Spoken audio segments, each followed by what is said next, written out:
Color Theory Introduction. Welcome to Color Theory. So let's start off by asking, what the hell is color anyway? Artists have been asking questions about what color is since the dawn of time, and the reason is, color isn't very absolute. Here are some color studies done by the French Impressionist painter Claude Monet. These were done at various times of the year and under various light conditions, from sunrise to sunset, and using various weather conditions to show the many ways that light has an affecting color. Now, not everyone sees color in the same way, and light isn't necessarily the only determining factor. For instance, these charts are used to test for color blindness. The normal development of the human eye, we see only color straight forward, and only using the optics in our eye known as the cones. The edge of our eyes we only perceive black and white, and that's primarily concerned with motion.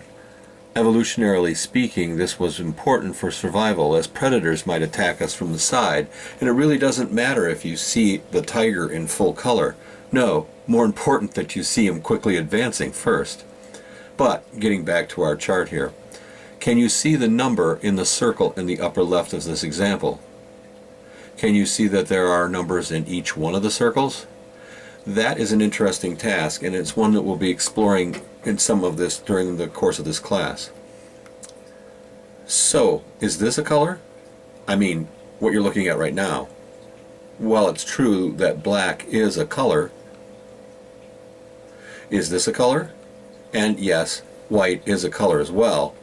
But what if I told you that under certain conditions and in specific situations, they are both one and the same?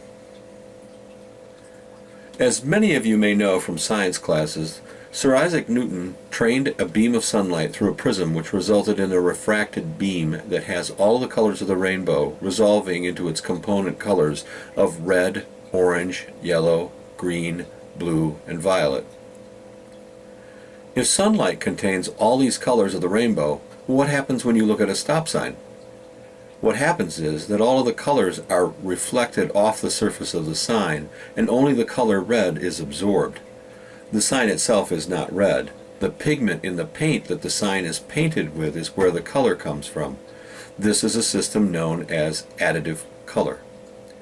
The additive color system is the one that is associated with light.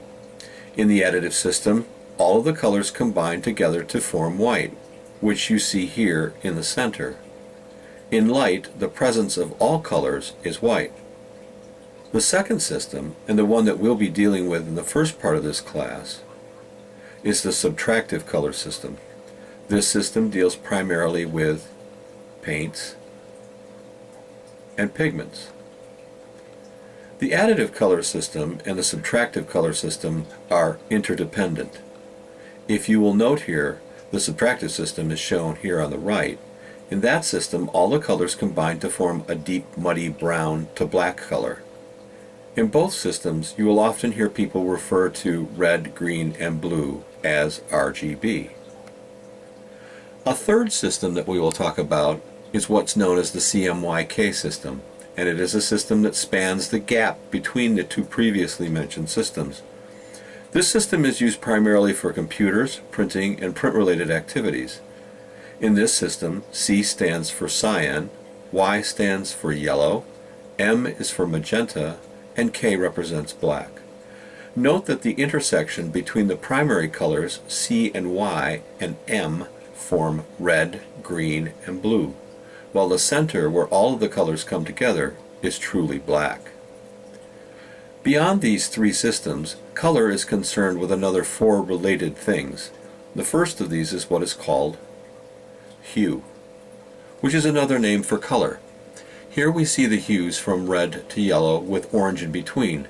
Red and yellow are referred to as primary colors, meaning that you cannot reduce them any further and you cannot generate any further colors without them. In this case, orange is created from the addition of yellow and red. For this reason, orange is referred to as a secondary color. It can be reduced to either yellow or red. The second important thing is saturation, which is how dark or light the color is.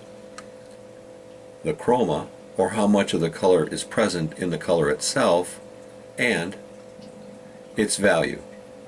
Now perhaps the two most important things that you will glean from this class concerning color are about hue and value. Concerning value, it is how light or dark a color is relative to other colors.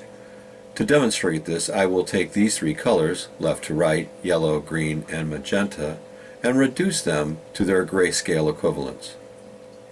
Here you can see that the color yellow is brighter than the color green, and green is brighter than magenta. This is the color's value. Here we are back at the color versions of those three colors. The most important parts of color are the color itself. Here we have the hue green. Now mixing that color with white, we arrive at the tint. And mixing with black, we get the shades. But to begin with, for this class, we will begin with the simple 12-step color wheel. This represents all the primary colors, red, yellow, and blue. Mixed with them are the secondary colors, green, orange, and violet or purple. And beyond this are the tertiary colors, red-orange, yellow-green, blue-green, blue-purple, and red-purple.